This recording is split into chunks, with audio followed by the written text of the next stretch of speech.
The Trump regime's negotiating ploy in Islamabad, Pakistan with Iran was a complete disaster.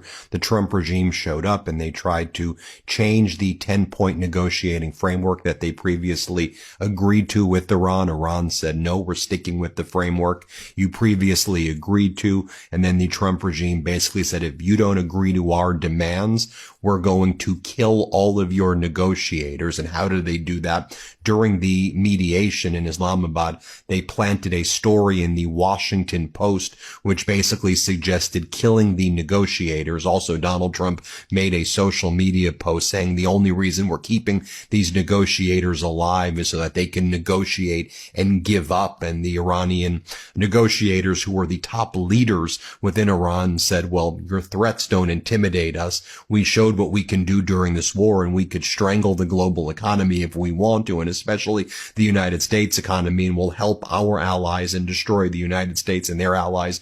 And so it ended. You see J.D. Vance leaving Islamabad. You see him going up the stairs of the airplane and going on Air Force Two and leaving. And then Donald Trump started posting additional threats, saying that he was going to now start a blockade of the Persian Gulf generally, and that the ultimate trump card is using the USS Gerald Ford to run a blockade of Iran. And I guess the thinking is you will use the United States military to attack the allies of Iran that are being given permission to utilize the Strait of Hormuz. So what happens when the Chinese tanker goes by? It's great work, Donald. You have just destroyed America's post-World War II kind of power structure that existed, and you've also made us just weaker at home and abroad, and basically are crashing our economy. So you have in Iran, in Pakistan, you have these disastrous negotiations that are taking place because Trump changes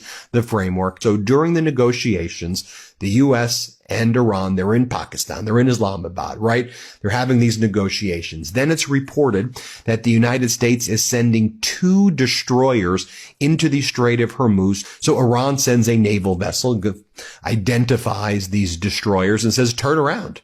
Turn around. So the U.S. removes its destroyers and never really gets into the Strait of Hormuz. But then the Trump regime and CENTCOM pretend it happened. They're like, we successfully sent 2 destroyers that went east and west, and they fixed all of the mines, and they did a mine sweeping operation. It's like, that didn't happen. Bloomberg, Wall Street Journal, others, reporting, that didn't happen. What happened was the destroyers showed up. They were confronted by Iranian ships. The U.S. destroyers turn around and they head back. First off, how embarrassing is that? Let me just remind you what J.D. Vance said before he left these negotiations. He kind of storms out and he's like, we just couldn't get to a situation where Iranians were willing to accept our terms. So when you show up with the mindset that Iran is not accepting our terms, when the idea of this whole mediation is that you and Trump begged for this thing to happen and begged Pakistan to broker it because the American markets were crashing with Iran's control of the Strait of Hormuz, and how disastrous this war has become, this unlawful war was and was escalating and getting worse. And then you go in and say, well, why aren't you agreeing to our terms?